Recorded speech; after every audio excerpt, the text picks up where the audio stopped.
사도행전 21장 17절에 예루살렘에 이르니 하는 성경입니다. 예루살렘에 이른 바울을 두고 하는 말입니다. 마침내 바울과 그의 일행은 예정대로 오순절 전에 예루살렘에 도착하게 되었습니다. 이것은 바울의 5번째 예루살렘 방문이 됩니다. 아울러 최후의 예루살렘 방문입니다. 성령은 당신의 종을 당신의 뜻대로 이 세상에서 마지막 예루살렘 서울에 도착하게 했습니다. 영접을 받는 바울을 봅니다. 17절에 형제들이 우리를 기꺼이 영접하거늘 그랬습니다. 이들은 믿는 소수의 형제들과 예루살렘에 머물고 있는 교회에 감독드릴 것입니다. 주 안에 만나는 성도들의 기쁨입니다. 반가움이었지요. 그러나 그것은 폭풍 전야의 잠깐 동안의 고요함이고 반짝일 뿐입니다. 하나님께서 하신 선교 결과를 보고하는 바울입니다. 바울은 일행과 함께 야고보와 장로들이 모여있는 장소로 들어갔다. 18절에 이 모임에 참석한 야고보는 주의 동생 야고보입니다. 나사렛 공동체의 임무를 성실히 수행하는 지도자였습니다. 이 모임에 상당한 수의 멤버들이 있었는데 저들은 다 예루살렘 교회의 영적인 지도자급이었을 것입니다. 그 수에 대해서는 알 길이 없으나 일종의 나사렛 산헤드린이었을 것이다. 거기 모인 사람들이 바울은 이 공적인 자리에서 에게 연안에서 이루어진 복음 사역의 모든 결과를 보고했습니다. 사도행전 21장 19절에 하나님이 자기 봉사로 말미암아 이방 가운데서 하는 일을 낱낱이 고하니 하는 말 유의해야 됩니다. 하나님이 하신 일을 낱낱이 고했다. 자기의 봉사를 통하여 바울이 하나님의 기계 봉사의 도구가 되었다 이 말이죠. 여기 나타난 봉사는 집사라고 하는 단어, 말씀 전파자라고 하는 단어, 물질 섬김 그런 단어에 쓰여져 있는 단어입니다. 디아코니아라는 단어입니다. 두 번에 걸친 긴 전도 원정, 소아시아에 있었던 여러 교회들의 방문과 그 교회들의 성장 내용, 특별히 에게 바다를 건너가서 이루어진 구라파 선교의 기막힌 장면들, 그 결과 빌립보 교회, 고린도 교회, 데살로니가 등지의 교회가 설립된 일, 그리고 여러 선교지에 나타난 핍박과 기적들, 수많은 이방인들의 회개와 구원에 참여한 기쁨, 기적들, 그리고 흉년을 만난 예루살렘 모교회를 위하여 이방에 있는 모든 교회들이 연보를 해가지고 그 연보를 가지고 지금 함께 예루살렘에 온 그 모든 성도들, 그리고 예루살렘에 돌아오는 길에 밀레도의 석별, 두로의 추억, 가이사라에서의 교제, 정말 폭포수처럼 쏟아져 흐르는 성령 역사의 선교 결과를 낱낱이 보고했습니다. 여기 낱낱이라는 단어는 각각에 따라서 종목에 따라서 이런 뜻입니다. 항목별로 이런 뜻입니다. 아주 세미한 구체적인 차례대로 일어난 선교 보고를 가르칩니다. 고하다 하는 말은 헤아린다 뜻으로 선교 사역의 회상과 선교 사역의 내용들을 아주 주밀하게 거기 모인 예루살렘 대표들에게 보고했다 그런 말입니다. 그 결과 저희가 듣고 하나님께 영광을 돌렸다. 20절에 바울의 선교 보고가 얼마나 사실이었던가 하는 것은 그 열매로 이방교회에서 예루살렘 모교회를 위하여 연보를 가져온 사람들이 바울 곁에 지금 서 있는 것이 그 이방 선교 성공의 웅변적인 입증이 되었습니다. 또한 예루살렘 교회의 감독들도 성령께서 이방인에게 임재하신 결과 이방인에게 구원에 이르는 믿음과 회개가 일어난 사실 앞에 감사하고 하나님께 영광을 돌렸다. 그렇게 우리 기록을 합니다. 우리는 예루살렘에서 바울이 결례를 행하는 장면을 봅니다. 바울의 축복스러운 선교 보고는 참석한 모든 사람들을 기쁘게 하고 또 영광을 하나님께 돌렸습니다. 그러나 바울의 선교 보고와 그 결과를 나누는 시간은 참으로 잠깐뿐이었습니다. 예상했던 대로 그 다음에 바울에게 들려주는 예루살렘 지도자들의 말은 참 심상치 않았습니다. 그 내용은 예루살렘에 있는 이른바 믿는 유대 신자 수만 명이 바울에 대하여 적개심을 품고 있다는 사실입니다. 여기 수만 명으로 표시된 신자는 예루살렘 시내의 신자들과 근동에 있어서 명절을 지키러 온 모든 유대 신자들을 가르칩니다. 저들은 유대교에서 개종하여 그리스도인이 되었다고 하는 사람들이지만 참으로 약점들을 많이 가지고 있었습니다. 아직까지 모세율법에 열심히 있는 자들입니다. 20절에 보니까 바울에 대한 엄청난 산더미 같은 오해를 갖고 있는 자들입니다. 그것은 바울이 이방 선교지들에서 모세의 율법을 배반했다 하는 오해입니다. 유대인들에게 할례를 금했다 하는 오해입니다. 모세가 준 규례도 지키지 말라고 했다 하는 이런 오해가 산더미처럼 저들에게 쌓였습니다. 사도행전 16장에 보면 바울은 루스드라에서, 사도행전 17장에는 바울은 베레아에서, 사도행전 18장에 바울은 고린도에서, 사도행전 19장에 바울은 에베소에서 유대인들의 고의적이고 악의적이고 계획적이고 집단적인 박해를 받아 죽음의 위기를 만난 그런 시기가 한두 번이 아니었습니다. 이방 성교지들에서 바울은 언제나 유대인의 공격 대상이 되었습니다. 그런데 예루살렘에 온 바울은 심지어 믿는다고 하는 유대인 형제들에게도 공격과 오해와 핍박과 죽임의 대상이 되고 말았습니다. 저들은 예수를 믿는다고 하지만 아직까지 율법의 테두리를 벗어나지 못하고 편협한 민족주의, 즉 우월심에 춤추고 있는 초보 단계를 벗어나지 못한 약한 사람들이었습니다.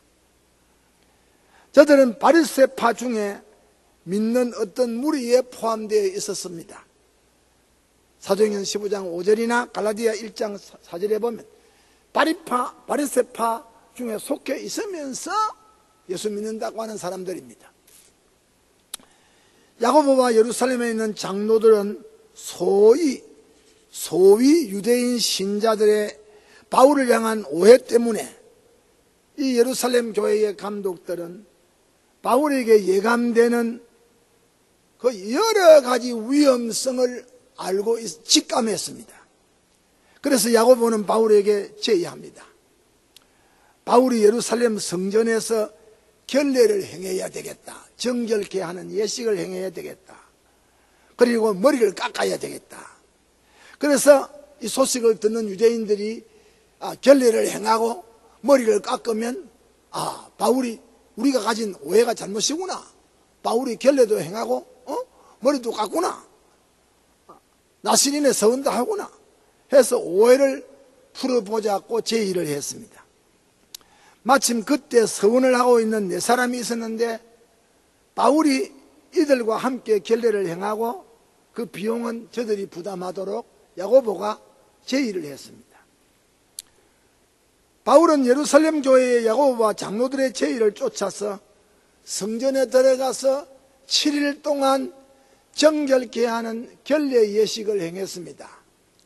성전에서 7일 동안 결례의 예식을 행할 동안에는 죽음을 면할 수 있습니다. 만기일까지 거기서 머물렀다. 26절에 그래 했습니다. 우리는 이 시간 바울이 예루살렘에 도착하여 결례를 행하고 머리를 깎은 일에 대해서 몇 가지 우리가 좀 씹어보고 지나가야 됩니다. 첫째는 오직 믿음으로만 구원받고 믿음으로만 영생받는데 율법의 행위로 구원이 말미암지 않는다고 가르치는데 바울이 야고보 감독의 제의를 받아서 결례를 행하고 머리를 깎았다고 하면 율법주의자가 아니냐, 믿음으로 구원받는다고 하는 바울의 주장과 모순이 아니냐 하는 문제를 우리가 생각할 수 있습니다. 둘째로 예루살렘 교회의 지도자 야고보가 이신덕의 교리에 어긋난 제의를 하지 아니했느냐. 바울에게 이신덕의 교리, 사도행전 15장에 결정한 그 교리에 야고보가 어긋난 제의를 하지 아니했느냐 하는 문제를 생각할 수 있습니다. 또 믿음과 행위와의 관계가 어떠한가, 기독교 윤리 문제가 야기됩니다. 왜 바울이 예루살렘에서 정결케 하는 예식인 결례를 행했던가? 첫째, 바울의 결례 행위가 이신덕구주의에 아무런 관계가 없다는 사실입니다. 배치가 아니라 이신덕구주의와 결례는 아무 관계가 없다 이 말입니다. 결례 행위는 믿음으로만 구원 얻은 은혜 교리에 결례 교리가 정결케 되는 이 행위가 아무런 상관이 없다 하는 사실입니다. 둘째로 믿음이 약한 유대적 그리스도인들을 주 안에서 오해를 풀고 주 안에서 저들을 얻고자 하는 선교적 열정에서 그리했다. 고린도전서 9장 20절에 유대인에게는 내가 유대인같이 된 것은 유대인을 얻고자 함이요, 율법 아래 있는 자들에게 내가 율법 아래 있지 아니하나 율법 아래 있는 자 같이 된 것은 율법 아래 있는 자들을 얻고자 함이라 하는 그대로입니다. 믿는다고 하는 당시 유대인들은 진리 지식에 대해서 아주 유치하고 초보적이었습니다. 단단한 식물을 전혀 먹거나 소화할 수 없는 사람들입니다. 저들은 아직도 영적으로 저절로 양육해야 될 그런 정도의 단계의 사람들입니다. 그래서 바울이 결례를 행했다. 바울은 자기가 전도했던 디모데에게는 할례를 받으라고 하지 않았습니까? 그것은 디모데가 복음 전도자로서 나설 때 유대인들에게 오해를 받지 않기 위해서 할례 때문에 그보다도 몇천 배로 중한 복음의 전파, 구원 도리가 오해를 받지 않기 위해서, 그래서 디모데에게 할례를 받아라고 했습니다.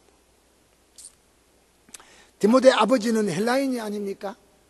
그 어머니는 유대인입니다. 그래서 유대교 교육을 받고 디모데는 자랐습니다.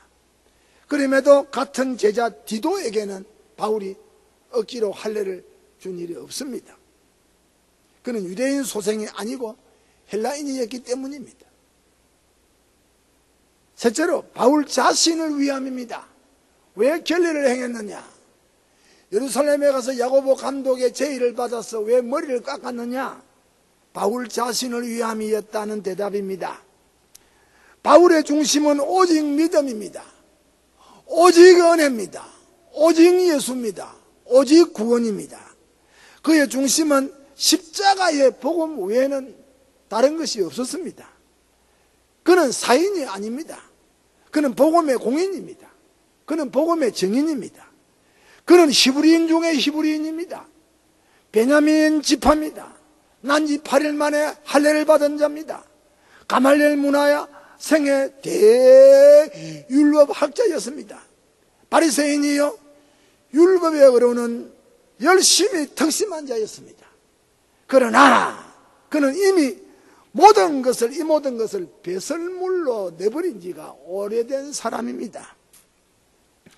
그럼에도 동족 유대인, 그 가운데도 믿는다고 하는 유대인들 중에서 지도자를 향한 오해가 있다는 사실 앞에 그런 사소한 문제로 저들의 마음에 누를 끼치고 믿음으로 구원받는 구원 도리를 향하여 성장하는 일에 방해가 되지 않기 위해서 바울은 자신의 복음 전파 행위의 효과적인 수단으로 선배 야고보 감독의 제의를 받아서 예루살렘 성전 안에 7일을 머물면서 결례를 행하고 머리를 깎았던 겁니다.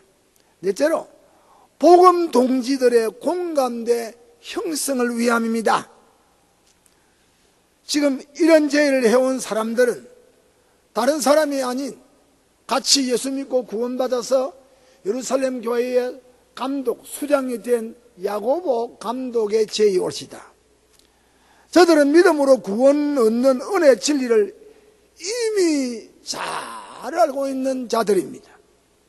저들은 그렇기에 바울의 선교 보고를 듣고 이방인의 회심을 감사하고 하나님께 영광을 돌린 지도자들입니다. 그러나 저들은 동지인 바울의 신변 보호와 교회 안에 일어날 소란을 예감하고 진리 문제가 아닌 것, 헛소문과 오해를 풀기 위한 수단으로 예루살렘 성전 안에 들어가서 7일 동안 결례를 행하고 머리를 깎자고 제의를 한 것입니다. 여기에 바울은 동역자들의 사심없는 문제 해결의 제의에 대해서 바울이 동역자들과 공감대를 형성하기 위해서 오케이 하고 허락한 것입니다. 이것은 복음 전도자들의 공감대 형성과 유기적 관계성을 돈독히 하기 위함이다. 진리 문제가 아닌 것 가지고 감독 야고보의 제의를 바울은 거절하지 않고 쾌히 승낙을 한 것이다. 다섯째로 크리스찬 윤리의 상호작용 문제입니다. 바울이 결례를 행하고 행하지 아니하는 것은 결례를 행하는 것은 진리고 결례를 행하지 아니하는 것은 진리 아니다. 이거 아니라 결례를 행하고 그가 머리를 깎았던 것은 진리 문제는 아닙니다. 그것은 모세의 율법을 반대한다고 하는 교우들의 오해 문제입니다. 그 결례를 행함이 죄가 되는 문제도 아닙니다. 이런 경우 크리스찬의 행위는 여유 있는, 아주 힘 있는, 아주 여유가 있는 관대성을 가지는 양보와 이해와 상호 존중의 행위가 필요합니다. 그래서 바울은 야고보 사도의 제의를 받아서 예루살렘 성전 안에서 7일 동안 결례를 행하고 그리고 머리를 깎았습니다. 예루살렘에서의 바울, 가이사라에서 나손 일행과 함께 예루살렘으로 올라온 바울, 형제들의 환영을 받았습니다. 그리고 여러분, 저 이방 선교 활동을 낱낱이 보고했습니다. 주의 은혜의 역사를 함께 나누었습니다. 이방인이 받은 구원의 즐거움을 함께 나누었습니다. 물론 이방 교회에서 가져온 연보도 다 예루살렘 교회 앞에 전달이 되었습니다. 기쁘고 즐거운 일입니다.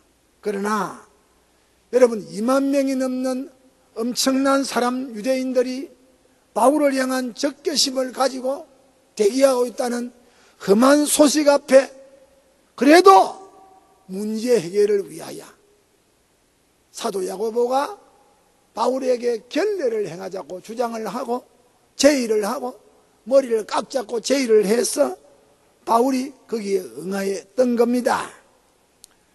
그에게 있어서 마지막 예루살렘 방문이 아닙니까? 소수의 형제들로부터 마음에 뜨거운 환영을 받았습니다.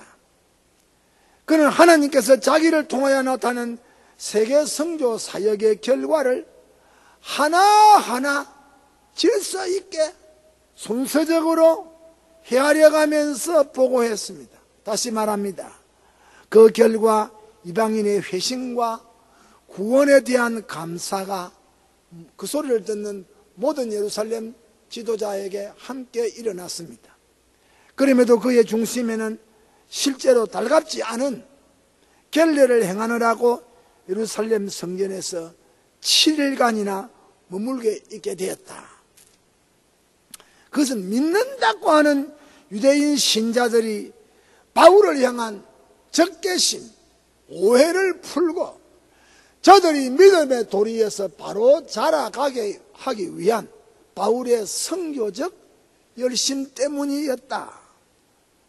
아무쪼록 그런 일을 통하여서라도 동족들을 그리스도에게로 인도하기 위한 전도자의 마음 때문이었다. 사실입니다. 그럼에도 악의에 찬 유대 군중들은 바울을 죽이려는 살기가 점점점 더하여 가고 있던 예루살렘이었다. 여러분, 오늘 우리가 이 교회 신앙생활을 하는 가운데 진리 문제 아닌 것 가지고 다투어서는 안 된다. 진리 문제 아닌 것 가지고는 우리가 관대해야 된다. 진리 문제 아닌 것 가지고는 참으로 고집을 피워서는 안 된다. 기독교 윤리 문제에서는 모든 것이 가하나 모든 것이 다 덕을 세우는 것은 아니고 모든 것이 다 덕되다고 해서 모든 것이 다 강한 것은 아니다 하는 바울 영감의 진리를 우리가 생각해야 됩니다. 이방 선교의 승리 보고가 항상 우리의 가슴을 주장해야 됩니다. 교회는 전도 열매를 같이 나누어야 됩니다. 개인 가정의 전도 열매를, 그 구역 전도 열매를, 그 교회가 벌리는 개척교회의 전도 열매를, 그 교회가 벌리는 선교의 전도 열매를 교회가 같이 나누어야 됩니다. 그러한 즐거움은 개인이 공유할 수가 없습니다. 바울이 이방 세계에서 펼쳤던 선교 결과를 예루살렘 모교에 와서 함께 공유했다. 구원은 개인의 것인 동시에 또 구원은 만인의 것입니다. 구원의 즐거움은 개인의 즐거움인 동시에 또 구원받은 즐거움은 모든 사람이 함께 나누어야 될 공유적인 즐거움입니다. 왜? 복음은 만인의 것이기 때문입니다. 여러분에게 바울의 선교 보고와 같은 아름다운 전도 열매의 즐거움을 온 교회가 함께 나누는, 교회가 전도의 열매를 나누지 못하고 교회가 새신자의 즐거움을 나누지 못하면 교회는 중요한 기쁨을 빼앗기는 것입니다. 아름다운 선교 보고가 여러분에게 넘치기를 축원합니다.